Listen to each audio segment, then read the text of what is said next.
Welcome to Sportsbook Review's NBA Playoff Show. I'm Joe Duffy of OffshoreInsiders.com, and along with Troy West of TroyWins.com, we are going to preview the Thursday, Friday, and Saturday action of the NBA playoffs. Make sure that you certainly subscribe to Sportsbook Review's YouTube page. Yeah, I know you're a sharp player. You're probably already subscribed. I'm preaching to the choir. Feel free to make any comments or questions. Well, Troy, it's certainly been a profitable NBA playoffs here at OffshoreInsiders.com, and I'm sure it's been at TroyWins.com. We'll go on the day-by-day basis, of course, as we file this. Still, Philadelphia, Miami, Portland, and New Orleans games that are scheduled for Saturday. They haven't actually played the previous game, so we will preview those games. We'll start out with Thursday. Philadelphia is at Miami. Philadelphia is -2. Looks like Joel Embiid will probably not play. He's listed as doubtful. Portland at New Orleans. New Orleans is -4. And Golden State and San Antonio, the Warriors, are laying 4 on the road. Anything that screams at you for tonight? Yeah, Joe, all three do scream at me for tonight. They really do. You know, Miami being a home underdog, I called the winner the other night with Miami winning at Philadelphia. I like Miami again at home. This is a really good Miami team led by a coach that's got an NBA championship under his belt, whether you want to give credit to LeBron James or not. Spoelstra did win a championship. This is a good basketball coach that's got some veterans on the team. Philadelphia, the 76ers, you know, I knew going in that this was a very good Sixer team. They score a lot of points, but I thought maybe youth could play a factor. Yes, they do have some veterans on the team, as we talked about, Bellinelli and J.J. Redick and whatnot, but you know, they don't necessarily have a ton of firepower, and they don't have a great low-post presence with Embiid out. So Miami showed that they could beat Philadelphia in Philadelphia. Now they're a home underdog. I like Miami to get it done as a dog, and I've been wrong twice on these guys. I've only got them for this series, but I've been wrong on this series is Portland. And it looks like they're getting 4 tonight, as you talked about. Surprises me a little bit. It is very difficult to beat a team 3 times in a row in a series, especially in a matchup like this where both teams are very well matched up. Portland just hasn't had a good shooting game in this series. I like them to bounce back. I not only think they'll cover the 4, I think they get an outright win tonight. It's a big, big game for the Blazers. Obviously, season on the line at this point. If they go down 3-0, you got to think that series is over. And then, Joe, you know, this one really has got me scratching my head. I'm going to stay away 100% from this one. It's Golden State, like you said, -4 at San Antonio. Big news that Greg Popovich will not be coaching tonight. My condolences to him. His wife passed away. He won't be coaching in this game. And why is this thing only 4 points? The Spurs have looked, you know, absolutely terrible in the first 2 games. They are obviously at home, but they're without their MVP, which is Greg Popovich. So -4, I would have to go Golden State, but to me, almost a trap, Joe. I'll be kind of curious what your thoughts are on it. It's a stay away for me because I think Golden State should be favored by 7 or 8 points just by the way I'm looking at it. So I'll take a pass on that one just because it doesn't make sense. So that's my action for tonight. Yeah, this Philadelphia 76ers with Embiid, it really surprised me. I did say in our last video that I thought that, you know, Philadelphia would try to buy time if they were up 2-0. I didn't think that Embiid was going to play tonight. I figured if they had lost, Embiid would play. You know, Brent Brown, he is a Popovich disciple. Is he maybe, as I like to say, playing a little possum? Doesn't really make sense. Embiid passed the concussion protocol. Again, his phantom of the process injury is not related to him being quote-unquote, air quotes, injury-plagued. I don't know why they're protecting him in this playoff game. I still would not be shocked if he winds up making an appearance, and obviously that'll make the line go crazy, but he is listed officially as doubtful right now. Wanted to test my world-famous bubble burst theory, which essentially says go against a team after they had a long winning streak snapped. NBA, it's not quite as strong. In fact, favorites off a 15-game winning streak being snapped, or 15 or more, which or more would apply here, are 15-4, including 15-3 when laying 2 or more. Now, that includes the playoffs. That's regular season and playoffs. Only the second time it's happened in the playoffs when the team has been the favorite. It is interesting to note, though, teams overall, regardless of what the point spread are, in the playoffs when a 15-game winning streak or longer was snapped in the previous game, only 1-2. But still, the larger angle says the Sixers should bounce back, although, as I said, in the playoffs, a little bit less so. Portland and New Orleans, look, teams that are down 2-0 are 73 and 58 in the playoffs, but when a team hits the road, usually it's the home team, the team returning home, it's down 2-0.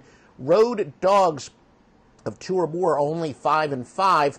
But going against teams on a straight-up winning streak against teams on a straight-up losing streak, going with the colder team, this angle includes the regular season, would say to go with Portland. But then conversely, hot teams against the spread in the playoffs are a very good play, 113 and 81. So that would favor New Orleans. So, at offshoreinsiders.com, I actually make my picks on my videos, both here for Sportsbook review and when I do podcasts and videos on my own website. I like to take that I'll report, you decide approach. Golden State and San Antonio, yeah, Troy, you brought it up. It's something I've written an article about, and I think I've done a video about. It's sort of uncomfortable when we exploit this, but yeah, teams do rally around adversity and the tragedy. And again, yeah, obviously sympathies out to the family of Aaron Popovich. What a terrible tragedy. But you cannot manufacture emotion. Of course, it is in the playoffs where a team should already be fired up. If this were a regular season situation, I might lean towards San Antonio.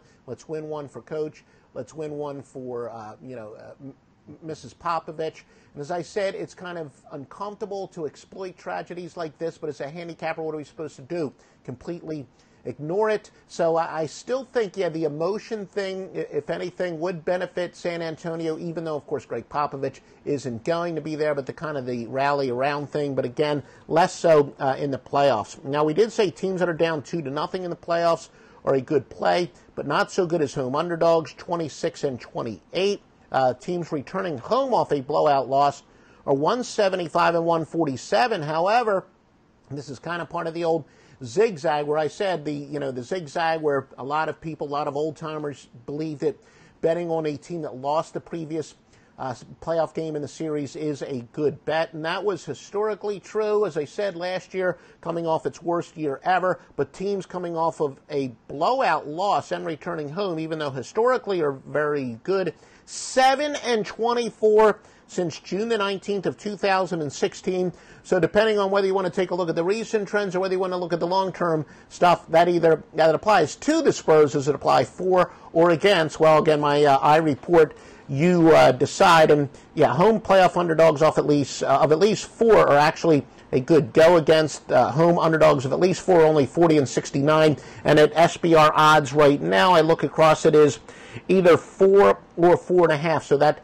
does apply. Now, my databases use the closing line for what it's worth, so if hypothetically it goes down to 3.5, it would not apply, but as of right now, as I look at SBR odds, that angle would apply. So home underdogs are actually not very good, and in fact, even worse off of a loss.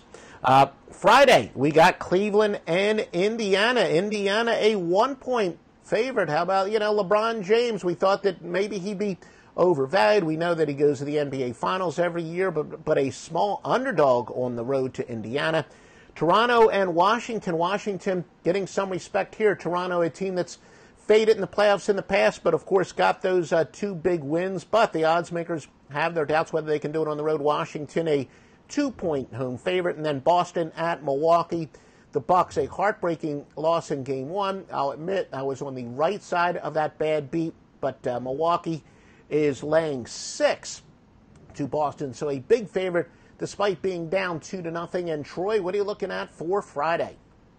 Yeah, this is an interesting card. I've talked about the Cleveland Pacers series. To me, it's just one of those series you just have to stay away from. LeBron James did bring his A game in the last one. They win 100-97, but they do not get the cover. Shocked to see them as an underdog. This is a big, big game in this series, and my gut kind of leans a little bit towards Cleveland, but this Pacer team has got some firepower. They're well coached. I'm going to kind of stay away from this one and see how it plays out. But a lot of factors, right now Cleveland's just one of those teams you just can't get on the bandwagon right now. but I also think you'd be silly to bet against them. So let's take a pass on that one. I do like Toronto. I think this Toronto team has been outstanding. They look great in those first two games. They just look like a team on a mission. As I said all year long, this has been the healthiest team. They've been the most consistent team. They've really never wavered off that. Surprised to see them as an underdog. It's tough to beat a team 3 times, but I think Washington's got their backs up against the wall, and I do think they're going to fall down 3-0. And then Milwaukee, I actually, believe it or not, like Milwaukee minus the 6 in this one. I still think Boston wins this series, but I think Milwaukee coming back home, I think this young team is going to look outstanding at home. They'll be fired up. Boston, I think, is going to have a little bit of a letdown game after kind of blowing their energy and blowing their wad in their first 2 games at home. I like Milwaukee to come home and get a home cover on Friday night. Blowing a wad. Troy, this is a family-friendly program, I guess. Although maybe the real Donald Trump and whatever her name is, the porn star, maybe they're watching this. But as far as what I'm looking at on Friday, Boston and Milwaukee, as I said, teams that are down 2-0 generally do pretty well. But again, teams returning home off a blowout loss historically do well, but not recently. So that would apply to Milwaukee. Again, short term you would say against Milwaukee. Long term still applies for Milwaukee.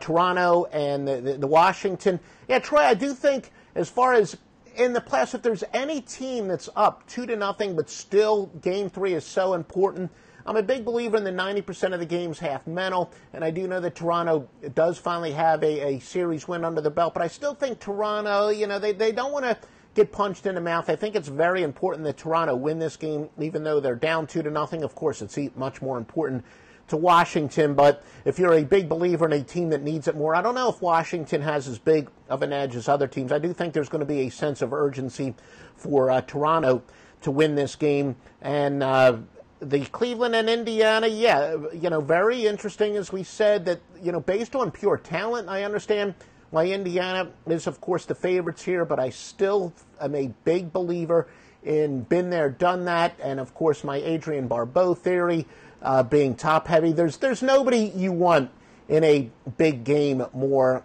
than King LeBron. So that's, kind of the intangible where I got to look past my computer programs. Look, my computer systems have been so nice to me, and maybe at times I become so loyal to them as a result, but still, as far as the intangible factors, I do like Cleveland. Now, remember, I said I thought this would be a big under series. Both games went well under because I knew that Cleveland was capable of turning it up a notch defensively. Cleveland was atrocious during the regular season defensively. I didn't think that was going to apply in the playoffs. I knew that they would turn it up a notch. The intensity shows up on defense more than it does offense. Now, I will say, as a general rule of thumb, I looked it up, when teams go well under the total in the previous 2 games, especially if we're talking about a Game 3, it usually turns to be an overplay. Now, when I say in consecutive, if say like games 4 and 5 went well under the total, then Game 6 would still be an over, I should say. But especially in Game 3,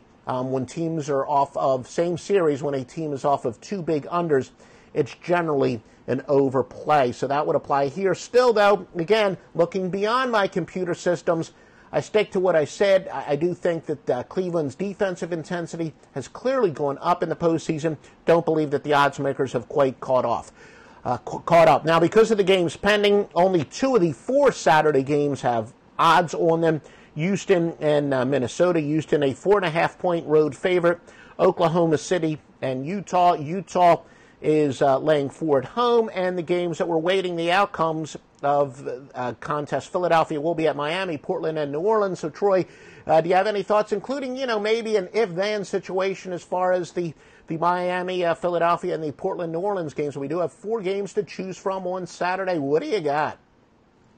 Yeah, like you said, Joe, a lot to kind of wait on those 2 games, because if Portland does go down 3-0, you're going to have to kind of scratch your head and wonder what they'll have left in the tank in Game 4. If they do win tonight, you've got a really interesting Game 4, which, could easily, Portland could go in there and knot up that series, and now we've got a whole new series. The Philadelphia game as well, a lot of question marks. We don't know if Embiid, if they lose again tonight, will they force Embiid back in Game 4? So a lot of question marks as far as those 2 games go. I like Houston at that 4.5. I was shocked to see Minnesota lose by 20. They jumped out of the gate early, went up by 8, but They just had no answer for Houston. They only scored 82 points, which shocked me. Just kind of looked like a Minnesota team that just, I hate to use the term, they just gave up at one point. I mean, they ended up losing the game by 20 points.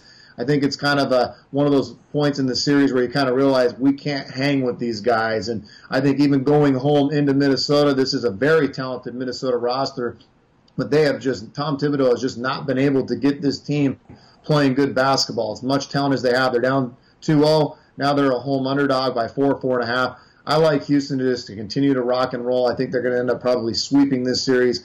Didn't see anything from Minnesota last game that made me think that they're going to compete. I think they're done. I like the 4.5. And then I'm going to go back to Oklahoma City. I'm not going to put anything official on the games. I do have Oklahoma City pretty big in this series. They let the foot off the gas in game 2. Utah comes and nips them in the butt. I do think Oklahoma City gets one of these two games. I'm not going to put a prediction on what. They are a 4-point underdog, but I don't see Oklahoma City losing both in Utah. It's too good of a team. So I like the Thunder in game 3, and if they don't get game 3, I'll definitely be on them in game 4. But that's kind of my Saturday predictions in a broad scheme.